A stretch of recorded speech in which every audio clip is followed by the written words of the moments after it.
15th or whatever. They're not going to be available. 10th, be the affordable. tariff. Oh, yeah. That's right, the tariffs got. Come on, Henry, I thought you'd be on top of that one. You're I'm too depending quick on for you. me there, Dr. Data. But Carbon is, they don't sell their machines.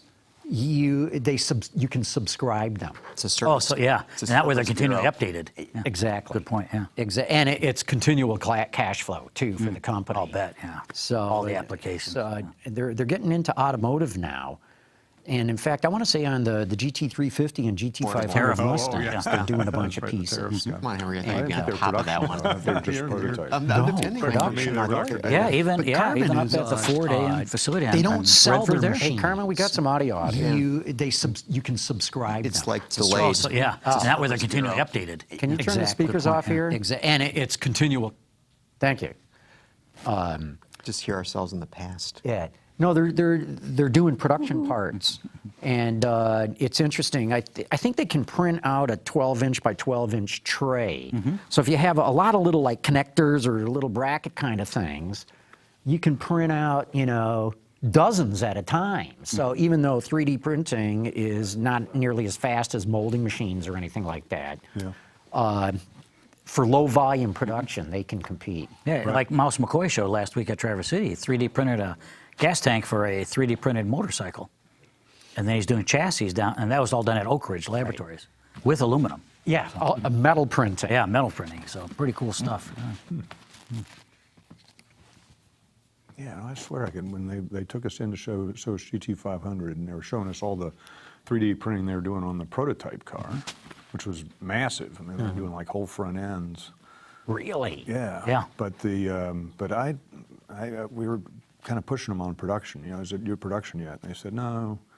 Yeah, I mean, it's great for prototyping, but No, there are, I want to say, 3 or 4 parts on those cars that are 3D printed They have to in identify production. what those are. But These are like this big. yeah, exactly. They're small. Yeah, still. It's just like the big market is hearing aids. Yeah. Oh, for the 3D? customization. Yeah. Well, and plus the dimensions, Yeah, right, are very small. So you could like scan us, right, and they could just program the machine. Yeah, and they so I could have Dr. D's data file. something like The that. other thing is dentures. They have cornered the market on dentures Because there are a lot of new, there's a lot of, that's for true. printing them. Yeah, that's true. That's a riot. I wonder why they're doing it in China, the 3D printing. Well, Adidas, all the shoe factories have been in China. Now they're probably moving to Vietnam and other places like that. But Right. But that would be that's low. why. That would be low labor. I know, but you can't get this look. And, the rest of the shoe is all still probably gotta assemble labor it. Still gotta intensive stitch and it stuff together. like that, right? So, Right. Yeah. Yeah, I guess that makes sense. Because 2 years ago, I was talking to Penske's guys, and they were doing 3D printing for prototype stuff on the Indy cars, but they weren't to the point yet where they were putting it on the actual race car. Oh, well, we did a Right. show on 3D printing. God, this goes back 4 or 5 years ago. We had a guy from Joe Gibbs Racing. Yeah. Yep. They're doing instrument panels On the race car. on the race As car. opposed to just a prototype. Oh, and they've got a super speedway one. They've got a short track one. They've got a road course one. They've got pedals and stuff like that they're all Yeah, printing. Brad Keselowski has become kind of the poster child, if you will, for a lot of that. And certainly in NASCAR, the 3D printing. Yeah, he set up a He knows- company down there, Kozlowski Advanced Manufacturing. Yeah. So Really? basically, what he did, he's got a whole bunch of 3D printing machines, and then he's Yep. got a whole bunch of machining centers, and so he's like a service bureau too. So Yeah. you want to have something manufactured that his company will do that, and, using the best technology for the application. God, So we should get him on the show. And, Yeah. Yeah. Kozlowski, huh? Yep. Good for him. I think he still has a Yeah, house here up in entrepreneur. Auburn Hills or Rochester. Yeah. least- Those are carpenters that way in IndyCar. He's fast because he's a manager as well as a driver. Right. And they know so many aspects of that business. So because Kozlowski, it sounds like multiple threat. Well, and plus he probably figures, you don't race forever. That's unless right. you're you. Yeah. Yeah, we all racers race forever. Yeah, you got to be like Richard Petty. Go out on. You're still racing, aren't you? That's what I want to do. Go out on top. Aren't you racing? No, I never. I raced bikes for years. Love You're a bike motocross. guy. Yeah, dirt bike. Dirt, you can make mistakes. Apex changes every corner. But cars, I was at Skip Barber School, and Sam Posey was my driver. Oh, that's a good. And he says, "You can't see very well, can you?" And he said, "Look at it." Really? And I have monocular vision, so no depth perception. And so we had our choice of IROC Camaros at the time, and the 01s, and then the what was the front wheel drive car back then? Anyway, we had to do them all three in a week. Yeah. And, Mazdas, they've yeah. been Miatas for a long time. oh, and so we got to pick, and I picked the IROC. He says, "You're going to hit that wall. I know you are." So he said, "Get closer, get closer." Sure enough, I hit the wall, and I said, "I never tried car racing again." So. That's a great school. But both my kids who went through that school. Yeah, it's a good one. Before they went bankrupt. It is a really good Your school. kids are Skip Barber? Yeah, Skip Barber. Right. Yep. Barber grads. Yeah, Barbara Grads. Hey, I think we're ready to start. Okay. So you guys, Line- shut up. Carmen, we're ready to go. Watch Autoline After Hours live at Autoline.tv every Thursday at 3 p.m. Eastern Time. That's 12 p.m. Pacific. You can subscribe to this podcast for free by searching for Autoline in iTunes, Stitcher, or YouTube. Autoline After Hours is brought to you by Bridgestone Tires, your journey, our passion. Lear, a global leader in automotive seating and electrical systems. And by Borg Warner, propulsion solutions that support a clean, energy-efficient world. All right, everybody, welcome to Autoline After Hours. Especially you, Gary. Thank you. It's been a long time, right? I know. Last week was Traverse City. And That was a good conference. But it seems like it was, Ages ago. Exactly. Ages ago. And you just got back from the West Coast, right? right, yeah, I was driving the Lincoln Aviator, which we saw in New York, didn't we? Yeah, that's right. We talked to David Woodhouse, Exactly and, right. the And- former Lincoln designer who is now with Nissan. That's right. But yeah, it's an interesting car, but our friend Henry Payne here was also on the trip, but Yep, we can't tell what we thought about that car. that's right. Well, you can talk about, design and mechanical parts, and all, but you can't talk Say driving. whether we like it or not. Yeah, that's Yeah. right. And that's our official way of liked it. introducing Henry Payne, the car critic from the Detroit News, is with us today. Yeah, thanks, John. Good Yeah. to be with you guys. And then we got to let everybody know we got John Waraniak. Glad to be here. From SEMA, I always butcher the name, Specialty Equipment Manufacturers Association. Marketing Association. Marketing Association. Started off Used as- to be manufacturing. No, it wasn't used to be Speed Equipment Oh. manufacturers. Started off literally out of the dry desert racing, El Mirage, and all the lakes out there. So we'll talk about So that. John's the hot rod guy, He's the vice president of Hot Riding. but Well, SEMA were the original hackers. Yeah. But that's getting hot tougher. rod hackers, right? Hot rod hackers grew out of El Mirage Lake, and after the return of the vets coming back from World War II, that's where the innovation was. It wasn't Detroit coming out of. Those guys scoured the junk piles and everything to make strip a car down, make it fast, put this in there, put that in there, and that's where a lot of the innovation came. And that started the hot rod movement. Henry, are you going to stand for that he just said it was California, not Detroit? A stalwart of the Detroit News is going to let that guy get away with that? Yeah. I don't know. I'm a stalwart of West Virginia. I was going to say, he's a Southern boy from here. Yeah, I'm a transplant. So, But yeah. the OEMs jumped right in and started mining that data. They started saying, "Hey, this is a lifestyle." 'Cause it wasn't good enough for the kid or the woman or the guy to be the fastest. They had to be the coolest, and that's how SEMA started. 1963, the show kind of started about 67 under the bleachers of Dodger Stadium. Yeah. 13 original SEMA members, all still part of the SEMA show today. 7,600 member companies today. Well, and the same is true today. The weather in California is always nice. You can go out there and Oh, yeah. test in December, January. Yep. Here, you kind of shut down in the wintertime. It's Unless tough. you want to do winter testing. Yeah. So you can go drag racing any month of the year in California. Oh yeah, and they do. Yeah. So there are 13 members under the bleachers in Dodger Stadium. Mm-hmm. Now, when you have your show end of October, beginning of November, Yep, always beginning in November. okay, how big is it?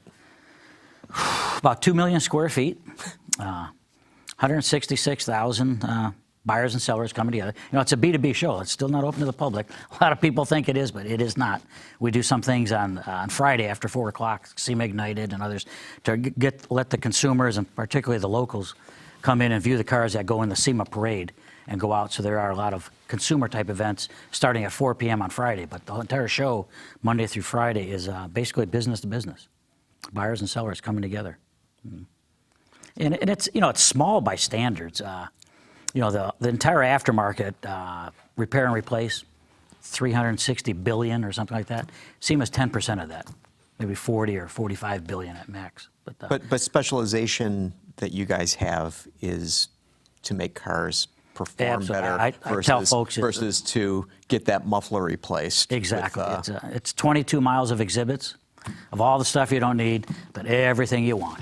and it's high margin stuff, and it's cool stuff. So again, it's everything people want for their vehicles, and it's all about personalization and customization. And people still do that. I mean, you know, you see a lot of these reports about kids waiting longer to get their driver's license, waiting longer to even get a car if they do get a car.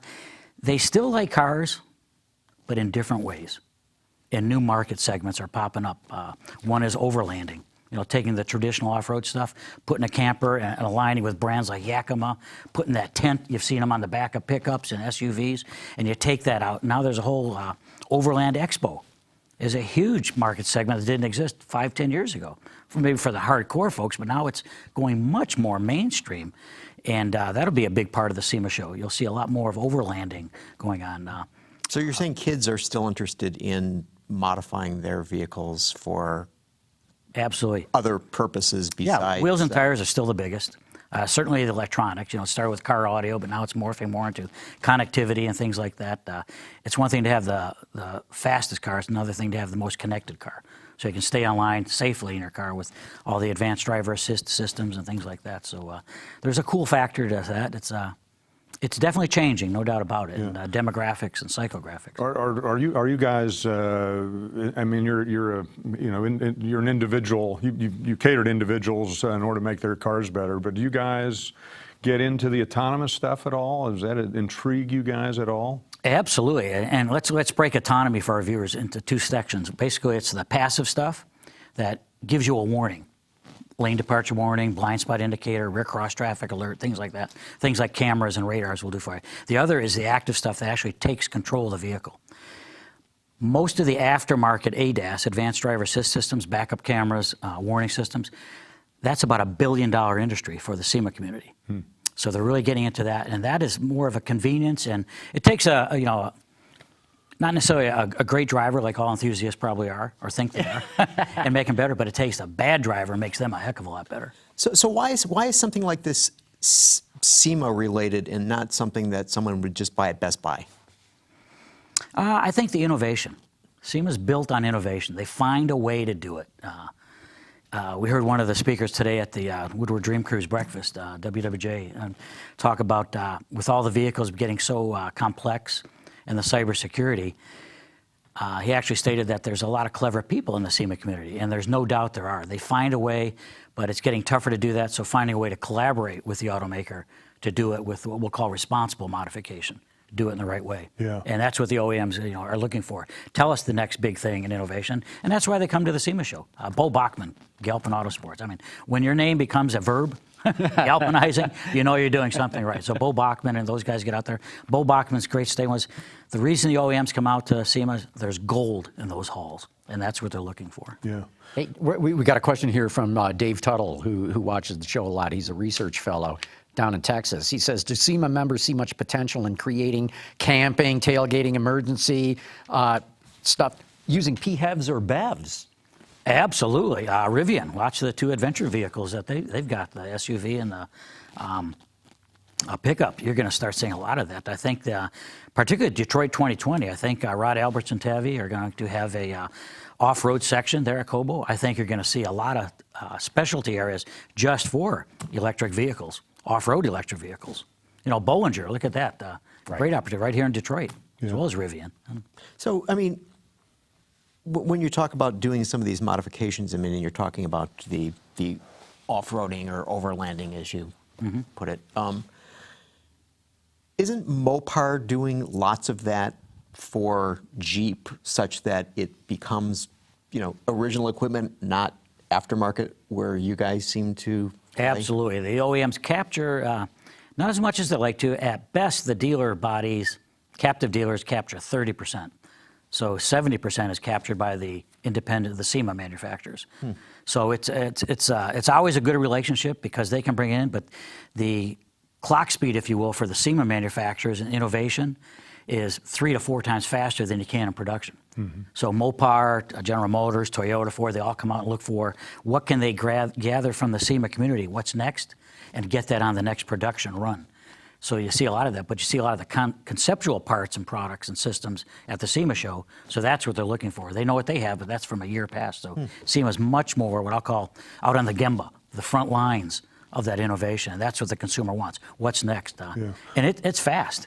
Although, one of the concerns I hear, I heard this at the Corvette unveil out in Orange County, is that because of the cybersecurity that's being built into these electronic systems now, a lot of the aftermarket guys are worried about just being able to get into engines and modify. Absolutely.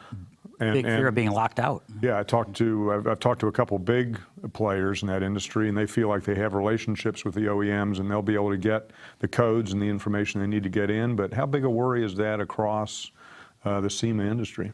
Very big. Very big, because it's safety related. Yeah. It's one thing to tune a motor and get a lot more speed out of it. When you start messing with the safety performance of the vehicle, and the consumer's demanding improved safety, that's why they bought those features in their vehicle. It's becoming much more of a what Apple calls the walled garden approach, where the OEM and the innovator work together to make those modifications in the right way, so that it's I'm Like going to say making an built app in. for an Apple iPhone. Exactly, built in versus added on. That's so the SEMA members and manufacturers that get invited in to that walled garden. Those are the ones that'll be on the products. All right, explain for the audience, though. I mean, I think that you guys are doing a little inside baseball here, talking about this.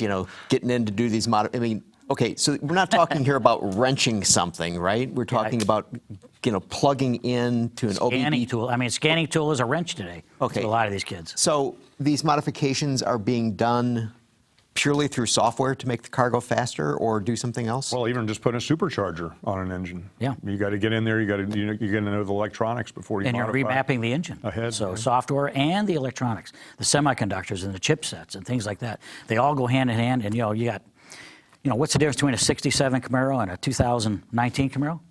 100 million lines of software. Yeah.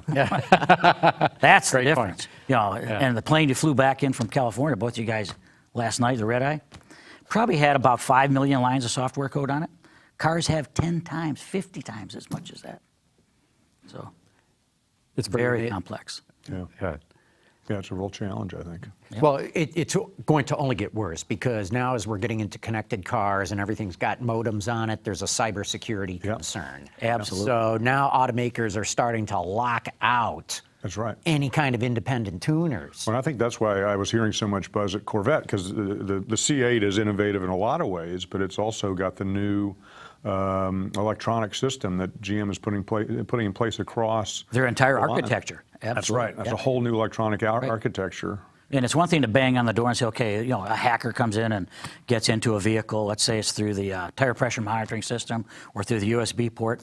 But the other ECMs can shut that down, because now the ECMs are talking to one another, say, intrusion at gate 1. And so the gateway comes down. So there are things called secure gateways to the vehicle.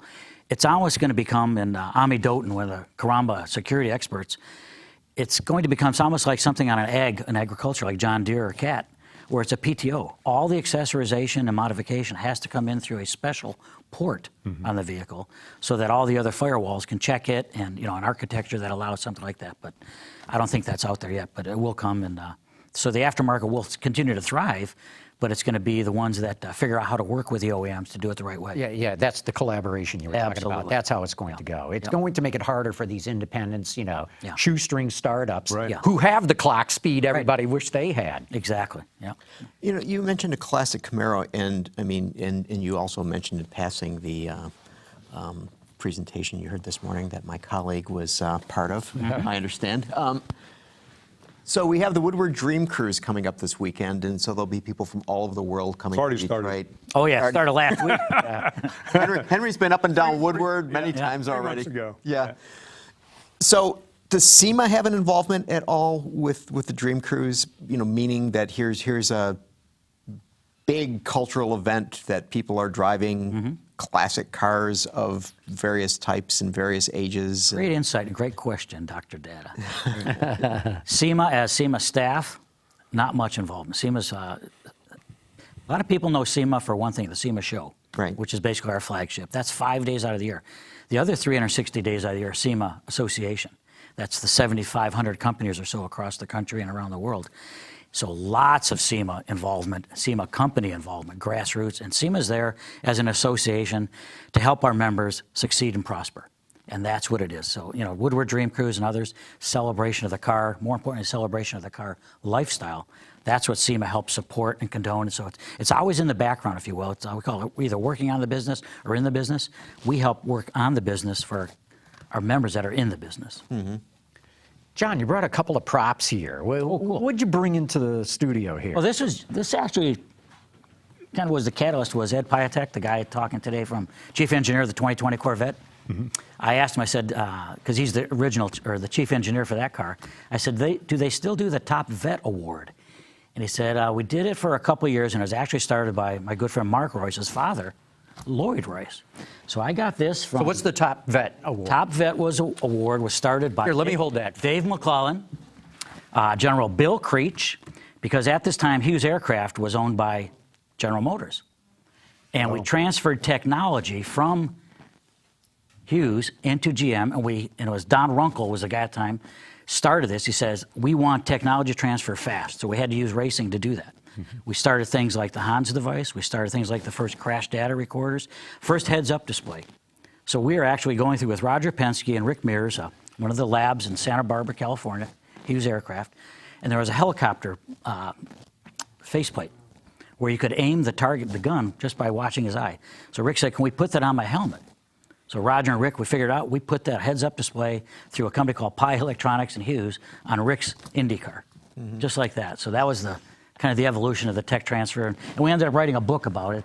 So you won the top. And that's You won what, the you won the award. So- your name is on that, right? My name is, yes, I was that first Top Vet Award, along with Don Taylor from General Motors for working on that.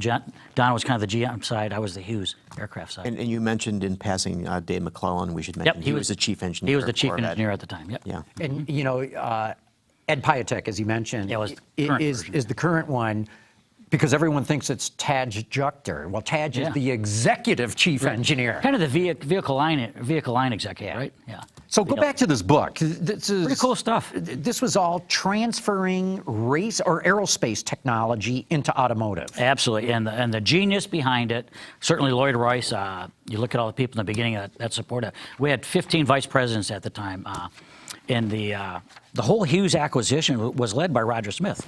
He originally went to Boeing and said he wanted to buy Boeing. Boeing said, no thanks, take a hike. So they found their way to Hughes Medical, which owned Hughes Aircraft at the time, ended up buying it. So it whole transfer came across. But Herb Fischel was the guy. What year was that? This was 1989. And if you recall, GM purchased EDS and Hughes about the same time. And our good friend just passed away running for Yeah, president. Pro. Yeah. Yeah, H-Ross, right. So how? But, I mean, Hughes lived very well. so how is the? You probably remember this, John. Yeah, he's old like me. How was the Hughes purchase perceived when General Motors bought it? Well, you know, you had people like Michael Moore saying, you know, General Motors was getting into this all this military technology, you know, as part of its desire to go out and blow up the world. Yeah.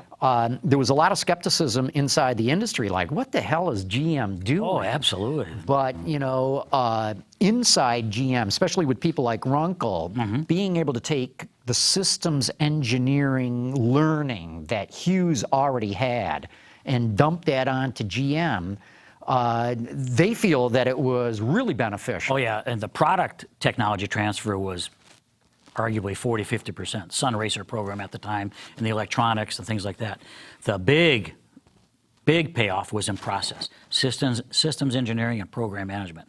And I was a systems engineer, and I was actually by title, I think one of the first systems engineers at General Motors, and that was condoned by Jim Perkins and Don Runkle at the time, and Herb Fischel, and so it was pretty cool to be there because a lot of people were in their deep silos. I'm a chassis engineer, body, electrical. Very few people went across, and that was led by Hughes. So the technology that we could see in a car today that maybe went back to that would be a heads-up display? Oh, heads-up display. I think a 91 L car was the first one to do that. And a lot of the technology, oil-air transfer, a lot of the first connected vehicles would have been, a lot of the systems came from Hughes air traffic control being put into vehicles. There actually was platooning on the San Diego freeway around La Jolla, on the 5 freeway.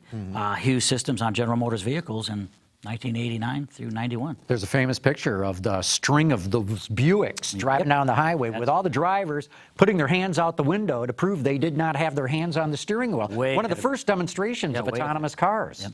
The other And huge... prove they washed their hands before they drove. Oh, yeah. The other huge payoff was in the area of sports medicine and science. GM, great with a lot of the biometrics of the crash dummies and things like that, and crash mechanics, and transferring that into racing. So we had the first crash data recorders pulled off of aircraft and shipping containers, believe it or not. There was no data. Like when Tommy Kendall crashed at the Glen, there was no data. We used ESPN footage to go back to that. And Tommy Kendall crashed his ankles. Rick Mears crashed his ankles. And Gary Dickinson was head of R&D at the time. Genius guy. He says, let's make sure, my nickname was Radar. He said, Radar, let's make sure this doesn't happen again.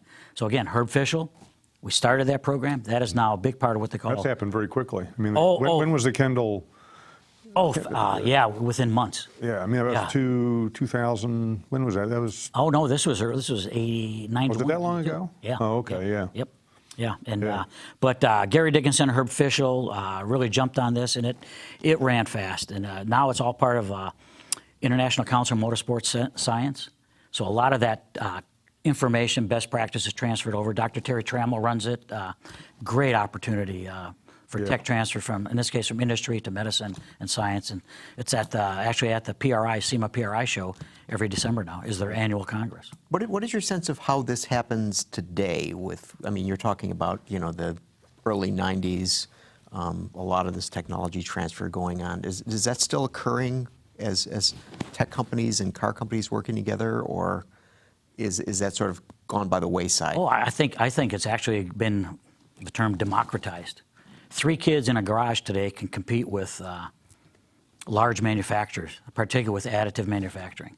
The kind of stuff where you can buy a 3D printer and you can take generative design and use the power of 1,000 engineers through a gaming engine like Unity or Unreal or Hackrod has one called Autonomo that hopefully we'll see at the Detroit Auto Show next year, where you can actually have kids coming in. We'll have competitions between CCS and Art Center, can actually bring that innovation at a garage level. So it isn't big players bringing technology and innovation. It's lots of smaller ones, kind of the end of the tail, you would call it. Or 3D printed like John's shoes. Yeah. Yeah, Adidas right here. Yeah. In fact, we got a question here from South Carolina Osprey, who is saying that those trainers are super white. Are they new? They're brand new. So a little backstory on this, and then we'll get back to John. These are actually 3D printed soles on these shoes. They're made by a company called Carbon 3D, which has essentially reinvented how to do 3D printing. I got to know them because Alan Mullally's on their board. And they came through here showing what they're going to... We're going to be doing a show on them at some point in the future, too, in another month or something like that. But, yeah, it's pretty wild what they're doing. They don't sell their 3D printing machines. You can subscribe to them. So Adidas subscribes to a bunch of their machines. I think you pay like $50,000 a month. Wow. And they do everything. Carbon 3D does. They maintain them. They here I'll do my Vanna White thing, showing you these shoes. But anyway, it was funny because they were showing me everything that they do.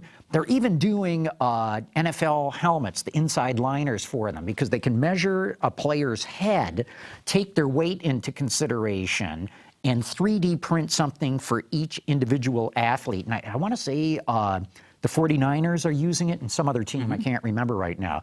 And then they showed me these shoes and told me what Adidas are doing, and I said, So are they comfortable, the shoes? And they said, what's your shoe size? And, a couple of weeks later, a box shows up with these things. So look I'm good. test wearing them. Maybe you could get a liner for a racing helmet, Henry. Yeah. Yeah. Oh, a No, lot of them do that, particularly for concussion. It really, 'cause Right. it could really help that. Yeah, no, I mean, this is happening really fast, and yeah, you talk to all these manufacturers, particularly in low volume stuff like racing, where you need the clock time, you need to turn things around quick, and so much of this is coming through on 3D printers. Yeah, and today, you go to grab a helmet and it's 7 3/8 or 8 or 8 1/4. No, these would be, at least the inside of it would be molded exactly to your head, your shape, for your weight. So it just takes safety up another notch. Absolutely. Yeah. Hey, you mentioned the Detroit show. Brett Smith from Carr, I'm sure this is, wrote Oh, yeah, in to good old- say. hi, Brett. And by the way, if you want to send us a question, shoot us an email. Send it to viewermail@autoline.tv. We'll also take phone calls, and that number is 620-288-6546. And I know a lot of you are in the chat room and you're writing stuff. If you flag, hey, here's a question, the crew's monitoring that and they'll get the question to me. But anyway, Brett goes on to say, will SEMA have an official role at the 2020 Detroit Auto Show? And if not, will you encourage your members to find ways to get involved? Absolutely the latter. The SEMA staff, I think, depending on what our SEMA board wants to do, lots of opportunities with Rod Alberts and Tavi Fulkerson to have a SEMA association presence, but certainly SEMA member presence will be there all over the place. And I think great friend Miles Kovacs, founder of Dub, he's been a part of everything going on with NAIS for quite a while. So there's lots of things happening with, I'll call it the lifestyle. And if you think about what SEMA is the intersection of cars and car culture. CES is the intersection of cars and technology. Detroit Auto Show, intersection of cars and consumers. So consumers, technology, and lifestyle coming together. That's what Detroit 2020 is going to be, and a celebration of the car, lifestyle, technology, and consumers all happening. So a lot more than just new car Absolutely. reveals. So so SEMA will be a dimension of it. And again, we say SEMA Association, members, and the lifestyle. Absolutely. With California weather. Yeah. June, yeah. You can go out and put people in cars on the street. John, you're talking about, and Gary was asking about how this technology transfer and innovation is going on today. One of the most intriguing stories I've heard lately involve Tesla. And in the industry right now, you have Silicon Valley and Detroit coming together like never before. Tesla's the most obvious example of that. A friend of mine, Randy Popst, great SCCA racing champion, took a Tesla Model 3 out on the track, didn't like it, didn't like the performance dynamics of the car. So a Tesla engineer said, come out to the track with me and we'll correct that. And the engineer sat in the right seat with Popst, and as Popst went around the track and saying, I got too much oversteer here, too much understeer here, the engineer sat there on a laptop and dialed in the dynamics that he wanted in the car through the electric motors, electric motor front, electric motor rear, and the Performance Model 3. I mean, how much of that is going on? And Henry, finish the story. How much time did they take out of their lap times? And at the end of the test, Popst was lapping. The Alpha Quadrifoglio was the standard, as the best handling sports sedan out there. By the end of the test, the Tesla was lapping quicker than the Alpha Quadrifoglio. Just by tapping on a laptop. By tapping the laptop and putting these, working with data to get the electric motors working seamlessly with one another. How much of that is going on in SEMA these days? It's getting there. If you think of the ADAS, Advanced Driver Assist Systems, that's kind of the gateway to a lot of the automated systems. And kind of as we heard, I mean, if I was to generalize, a lot of car enthusiasts would think an automatic transmission is automated driving, right? As we heard today, this morning. And so it's advanced much beyond that. I think, stability control, things like that added to vehicles. But the electronics and software that communicates back to those parts and systems, SEMA's been a part of that for quite a while. So is CES and so is Detroit. I think, so the kids that grew up understanding how those systems work, That's been alive and well for a long time. Tuning a vehicle through telemetry. You go down the track, you get the information, download it, put it back in. What's changed is a lot of that is done through artificial intelligence now. The cars are smart enough to learn themselves to do that, providing there's a gateway to make those changes. But that's what's really becoming now much more safety critical is the car going to allow those changes to be made, or is it a SEMA member or a independent modifier tuner going to be able to make those changes? Maybe certainly on a track, you can do anything you want, but when it comes to being on the public roads, that's a different question. Yeah. You mentioned Dub, okay, and I don't even know if they print anymore. Do they still print? Dub magazine, Yeah. Lifted and Leveled is what it's called now. Okay, so they still put ink on paper. But, Miles is always what's okay, next. so if you look at any of those cars that they have photo spreads of, I mean, they are obviously modified vehicles. Very much modified. Very much modified, and you're putting it Yeah. very It's not elegantly. like mild hybrid. It's like very much hybrid. Yeah. Okay, so my question is that what someone should think about in the context of the SEMA companies that are members, or is it more along the lines of what Henry's talking about, that people will basically have something that looks like a normal vehicle but can go like stink because someone has been able to modify it in a very subtle way? Good insight. It's actually both, and a lot of stuff in between. Neil Young probably had one of the best quotes. He says, "An old car can take you to new places." And that's what SEMA is the celebration of. All these things that people, it's their versions of cool. He's walking through the halls and he said to me one time, he said, "John, that's somebody's version of cool. That's someone's version of cool. It may not be yours or mine or Henry's or John's or yours, Dr. D, but it's theirs."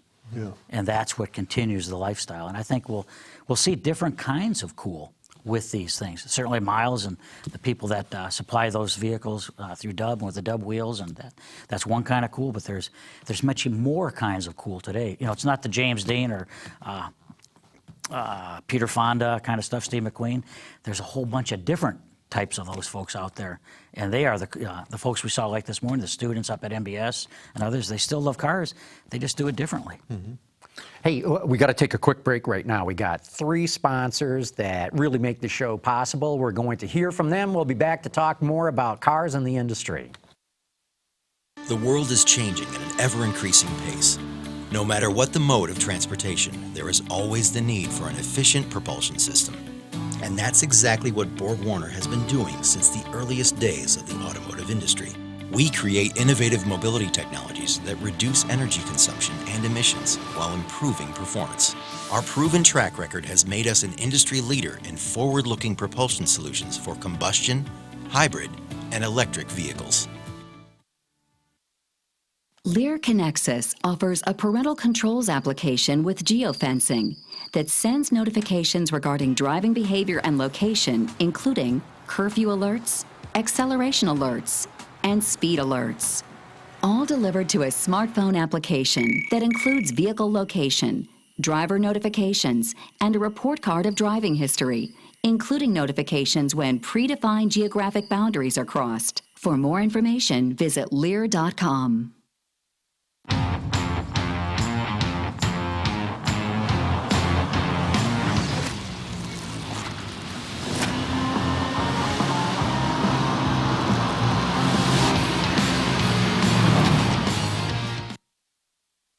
I didn't hear anything about it today.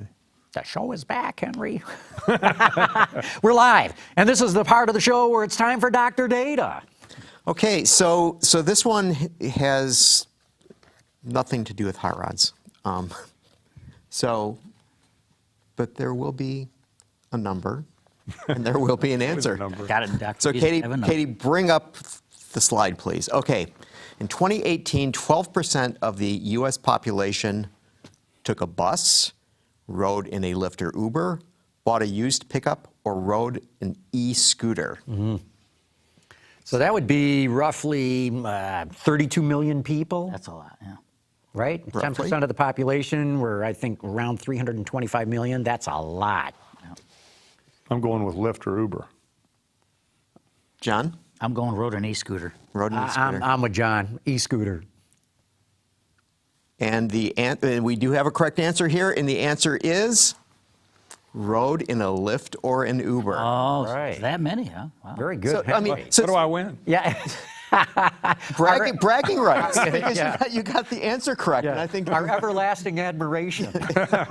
and I think that you've done this for, I don't know, 4 or 5 times now, and now you're the victor. I found that to be interesting because, you know, in the last quarter, Lyft lost $644 million, and in the last quarter, Uber lost $5.2 billion. Jeez. Okay, and so here we have these two companies. I mean, and you're talking about you know, when a name becomes a verb, and you know, or you know, it's just like Uber has sort of become that, right? And yet You're right. Yeah. But here's this company that is losing a phenomenal amount of money, and yet. Think about that. There's 88% of the population hasn't taken a ride in one of those vehicles yet. So there's all of this upside. But then you've got to ask yourself, does that mean they're going to lose more money? They got to get the driver out. You make it up on Continue volume. Losing money. Yeah. But I mean, so what's the deal here? Why is ride sharing so It's unprofitable? It's autonomous. They got to get the driver. The driver's expensive. Those business models are built on getting the driver out of the car Yeah. at some point. Moreover, they're trying to buy market share right now. Yeah, So, first movers, you're not paying what it's costing them to move you. How long did Google go on? That was the argument with Google too. How can it make money just through ads like that? But now look at it, and look at Amazon. But here's the thing, because I still remember a conversation I had with a couple of venture capitalists out in the Valley a couple of years ago, asking them, what's this about Tesla? I mean, these guys can't make money. And they said, John, you're from Detroit. You don't get it. We don't care. We're looking at their top line growth. We're looking at their gross margin. As long as they're growing 80 to 100% a year, and they've got gross margins of 20 to 30%, we don't care if they're losing money, because we believe, you know, as has happened so often in the Valley, with that kind of growth, they believe there's a pot of gold at the end of the rainbow. We're now at the point, I think, doesn't Tesla celebrate like its 10th anniversary as a public company? We're coming up on that. Getting close, yeah. And they've had, in that 10 years, 2 profitable quarters. Elon has promised he's going to be profitable by the 4th quarter. He says they'll be about break-even Q3, they'll be profitable Q4. Boy, they better be close. Even if he just misses by a little bit, he better be close, because they're running, I think they're starting to run out of runway in terms of believability, whether they're ever going to make profit. Although they're going international now. I mean, they're selling in other markets for the first time, in Europe and in China, building a big factory South in China. Korea, you can actually buy Tesla in South Korea. That now. goes right back to your growth. I mean, they're still growing. Well, and so is Uber and Lyft. I mean, you know, I don't know what the top line growth was at Uber, but I'll bet it was pretty spectacular. So basically, all these companies could get together and maybe make some money. Maybe. Yeah. But Speaking of Tesla, Barry Rector from Indianapolis wrote in and says, ask Henry Payne how he did with his Tesla over the winter months. Did you have any problems or issues? oh yeah, no, it's fascinating to watch how batteries react. I think the biggest issue with electric cars, regardless of brand, is the battery. I mean, the Tesla is a marvelous car to drive. A totally different operating system. John, you've been in it numerous times. I mean, it's a totally different experience. But the batteries are all pretty common in technology and across brands, and they're very temperature sensitive. And the cold in the winter, when it went under 30 degrees up here, I would lose 25% of battery range. Okay. We went into polar vortex south of 20 degrees, and I would lose 50% of range. Wow. Which really starts to change the dynamic of any trip. This summer, I went south. I went down to West Virginia, where I have family, and it's typical West Virginia, Ohio summer, 95 degrees outside, and my degradation over 85 degrees was 15%. So it's a problem, and it's interesting because Tesla, unlike every other manufacturer, has its own infrastructure out there, so it can guide you to where you need to go. But as I was driving south, and the Tesla told me, you can get to West Virginia in one stop. Stop down in South Columbus, top up there, you'll make it to West Virginia. So this would be a supercharger station. Supercharger station, Tesla supercharger station. On my way down there, as the thermometer went up, which the car hadn't baked into the calculation. All of a sudden, I'm watching the range drop. Oh, that's anxiety. And the car starts telling me, okay. Changed my mind. No. The car says, back. I'm traveling 70 miles an hour. Speed is another factor. You travel over 70, you start to degrade the battery. So I'm traveling steady 70. Car says, drive 65. Otherwise, you're not going to make it to the supercharger. I said, okay. So I backed it down to 65. I get to North Columbus, and the car says, back it down to 55. You're not going to make it. At that point, I said, I'm not going to do this anymore. And I found a closer supercharger. That's the advantage of Tesla with the network. But if you're with another electric maker, car maker out there, Chevy Bolt or something, you're out. you're in real trouble. So just to explain, you had to independently say, I want to stop sooner, rather right. than go to the one that the car originally told you needed to go to. Exactly, because I was experiencing range anxiety. But in my case, I didn't want to drive at 55. You know, I didn't want. It's the Sammy Hagar song. That's right. Yeah, cue the theme song. But I didn't want to be on the highway at 55 while everybody else is going by me at 80. You know, I mean, part of that's just Yeah, so me. basically but what you're saying is you wanted to go 85, yeah, and then the car would only let you go 55. that's right. Yeah. In order to get there, and so you know, again, the advantage of Tesla, unlike every other electric maker out there, is I know there are other superchargers available. So I went to a North Columbus supercharger and topped up there instead of managing the battery down to the South Columbus supercharger. But you do that, you try that in any non-Tesla, and you got serious range anxiety. But I mean, I wonder whether, you know, Electrify America is putting in a, you know, metric ton of money to start building out charging stations. Well, yeah, General Motors is building, teamed up with Bechtel. Right. To build. Well, they're looking for investors to do it. GM is, they're not doing it. But, you know, as we saw at MBS last month, the management briefing seminars, Michael Berube from the Department of Energy said last year the number of chargers in the U.S. grew 40%, and we're only just getting going. So, you know, it's going to take a number of years, but I think in the next, let's say, 5 years, you're going to see chargers everywhere. And it's going to have to accelerate because GM and I think, and who else, Volkswagen announced no more hybrids. Right. Because it's adding the mass to the vehicle, so you got to. Well, John, let's talk the real reason. They failed miserably at selling hybrids. No, I looked this up. Toyota, Ford, and Honda have over 85% market share in hybrids. So everyone else is fighting over the crumbs. Volkswagen gave a half-hearted effort to it. GM actually came out with some good hybrids. There's a Malibu hybrid, which a friend of mine owns. It's terrific. They had a Tahoe hybrid. The Volt was, you know, excellent, but they couldn't sell them. Right. Not in the numbers they needed to justify keeping All going. right. So to that end, okay, so the argument that Ford is making is that, yes, we're working on battery electric vehicles, but we see the hybrid as being a good bridging technology. Right. Okay, and we'll get there. And General Motors and Volkswagen basically saying, you know what, this electric We're burning the bridge. Well, this electric stuff is really hard, and it takes a lot of investment, and it takes a lot of smart people, like the guys you probably work with back in the day there. So, who's right? They're both right for themselves. Yeah. I mean, different horses for different courses. You know, Toyota, Ford, and Honda have cracked the code on how to sell these things. It's not a technical issue with Volkswagen or General Motors.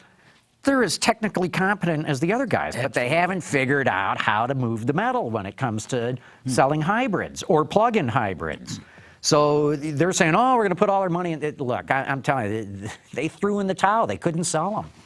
Yeah. Well, Toyota and those others are going to own that market because that bridge is going to be there a long time. A long time. The hybrid bridge. The hybrid. Yeah, bridge, hybrid. Right.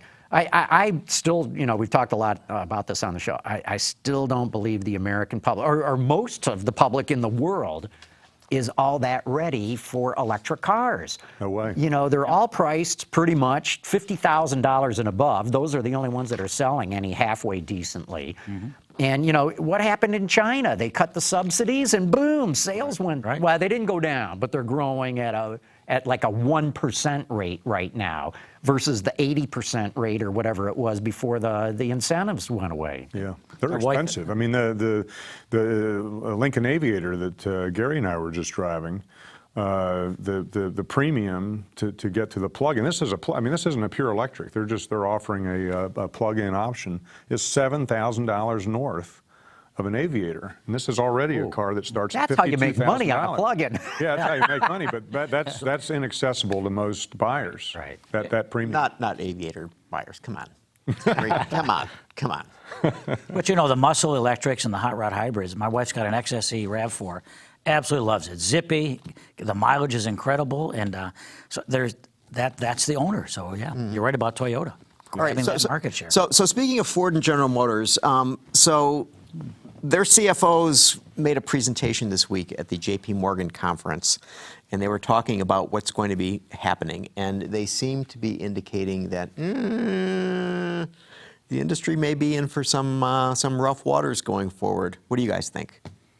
I'll jump in right away. I mean, the timing is perfect with them sitting down with the UAW to negotiate a new labor contract. And now they're going, oh my God, we're going to hell in a handbasket here. We got to prepare for the big downturn. I'm not saying they're lying or making stuff up. They're doing it right, but their timing is pretty good to go along with the contract negotiations. Okay, but do you think that the auto industry is going to have weaker sales 2019, 2020 than 2017, 2018? 2019 year to date is pretty good. It's down a little bit, but way better than all the analysts were forecasting. I keep worrying about Merrill Lynch's forecast for 2021, where they're predicting a 13 to 14 million SAR. That's a huge drop. Yeah. Now, other analysts are also looking at a drop not near to that level, but that one scares me. Yeah.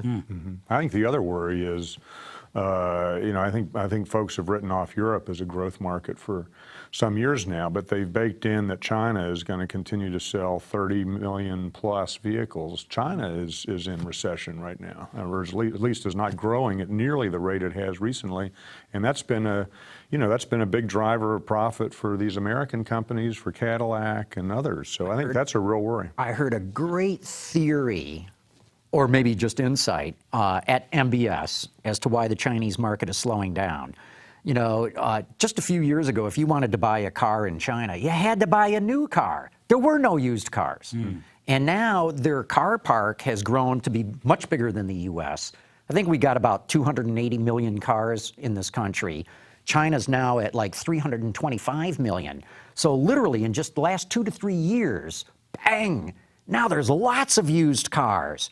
And especially in Tier 2 and Tier 3 cities, people are going, oh, I can get a pretty nice car here, used. Yeah. And the other thing that's going on is just in the last couple of months, sales of motorcycles and scooters have skyrocketed in China. And the vast majority of them being electric as well. Yeah. So all of a sudden, it looks like Chinese consumers are going, you know what, maybe I don't need to buy a new car. And they're still buying them. They're still buying more new cars than any other market in the world. But no one saw this slowdown coming. And I think this talk about a used car market opening up rings true because, in the U.S., we sell 17 million new cars. We sell 40 million used ones. Europe is sort of on the same length, same wavelength we are. In China, it's just the opposite. New car sales are more than twice what used cars are. I've got a feeling that the Chinese government, if they're looking at their economy weakening, will basically say to those used car buyers, yeah, buy that used car, but a license? Come, talk to us in a few years. You buy one new one? Here's the license you need. I think that a planned economy can do stuff like that. But don't back to your question about the e-scooter and Uber and Lyft. If we looked at if there was a SAR for mobility, not just a SAR for automakers, that SAR has got to be pretty big because all these alternative mobility options and all are really gathering steam, as you mentioned, the scooters and others and motorcycles. That's, we're seeing much an increase in mobility, but maybe not so much as the private car. And I think there'll always be hobbyists. I like that enthusiasts, SAR but, for mobility. That's that could be that's a something good like that. good term there, John. That's a new Yeah, new data point for Gary. If you steal from me, you steal twice, but I don't know who I got that from. Well, You can quote me on. John, I mean, kind of stepping back from this, you like to talk about that we're going through the second golden era of performance Absolutely, right now. yeah. I mean, the late 60s, early 70s was the first. We're right back there now with mid-engine Corvettes and Hellcats and all this wonderful stuff. But the first golden era was essentially brought down by government regulation and high gas prices. Not just on the production side, but also on the racing side. Racers like me, a lot of innovation went away. We're sort of in another wave of global government regulation now. Yep. Any worries? Great insights, Henry. Absolutely. I wrote an article actually on that, and it said, does SEMA have 5 years left? We got increased regulation, fuel emission standards, all sorts of CAFE and things like that. Cars are getting so complex, kids are less interested in driving, and so does SEMA have 5 years left? Fortunately, I pulled that headline from the 1971 SEMA News. So when the hate mail started coming in, I said, well, wait, hold on.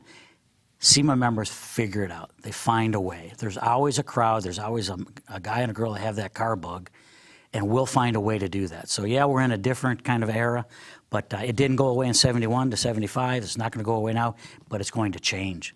Definitely. So the new performance is with electrification, with the power to weight and the traction control and the cars learning from on board.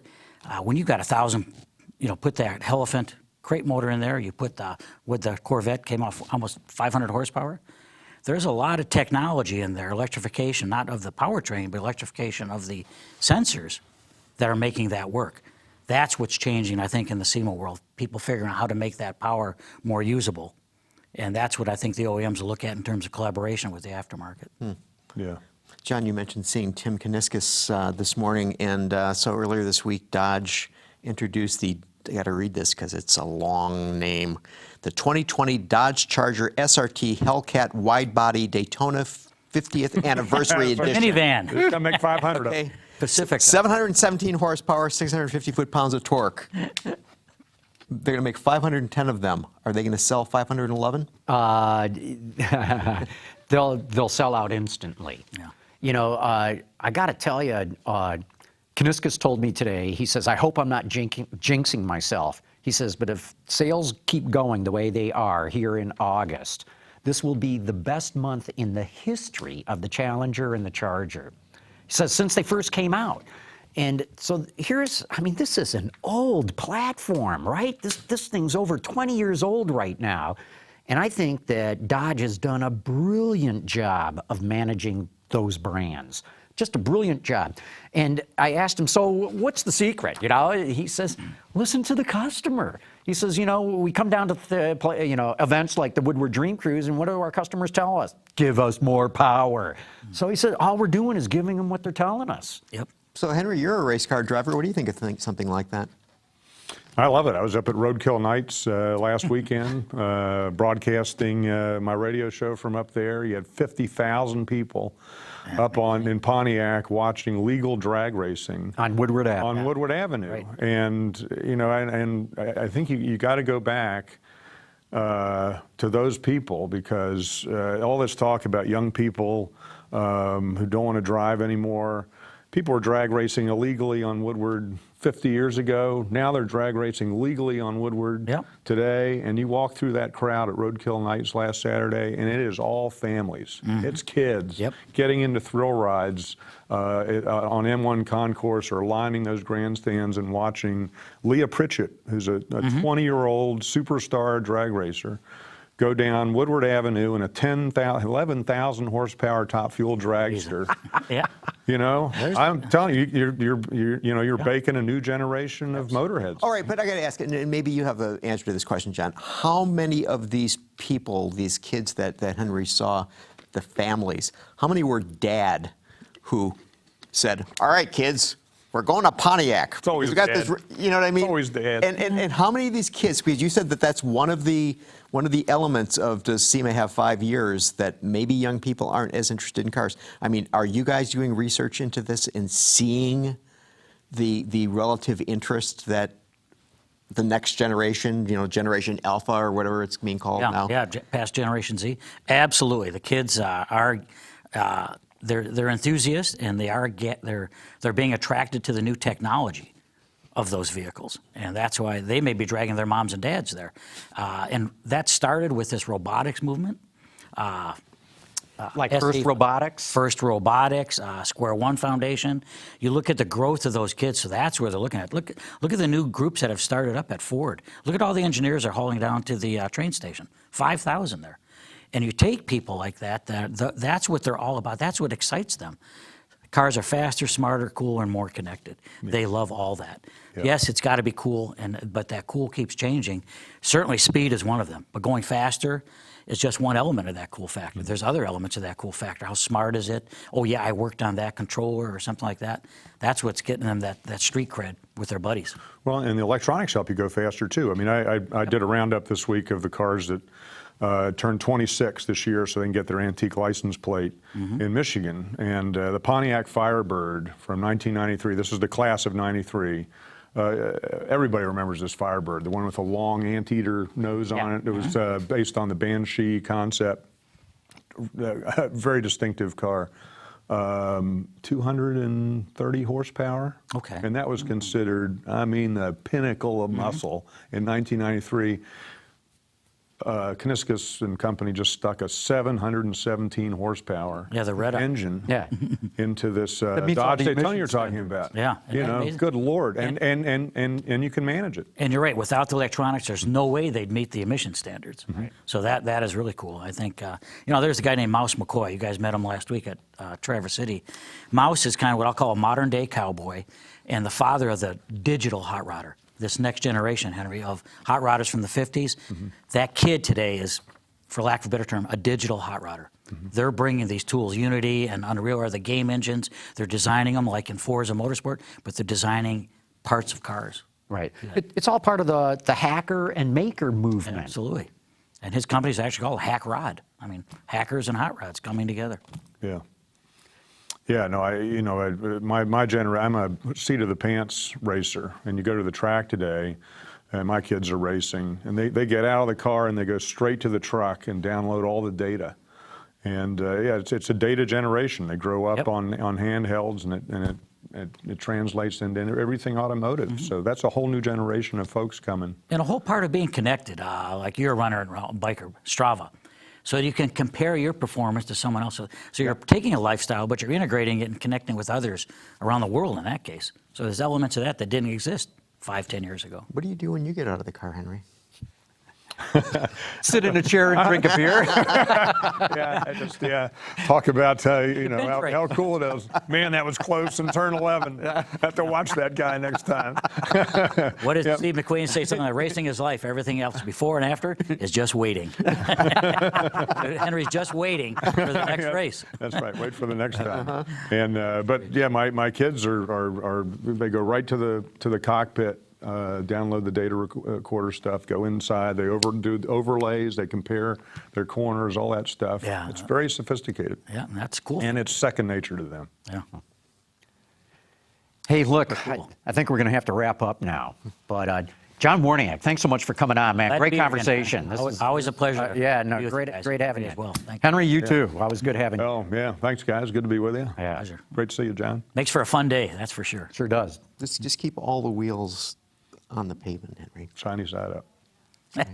That's right. Very cool. Gary, good seeing you. All right. And we'll have to keep on doing this. Okay. And of course, we want to thank all of you for having tuned in. Autoline After Hours is brought to you by Bridgestone Tires, your journey, our passion. Lear, a global leader in automotive seating and electrical systems. And by Borg Warner, propulsion solutions that support a clean, energy-efficient world. Visit our website, Autoline.tv, where you can watch us live Thursday afternoons. Get your daily fix with Autoline Daily and in-depth analysis and interviews with Autoline This Week. There's all that and much more at Autoline.tv.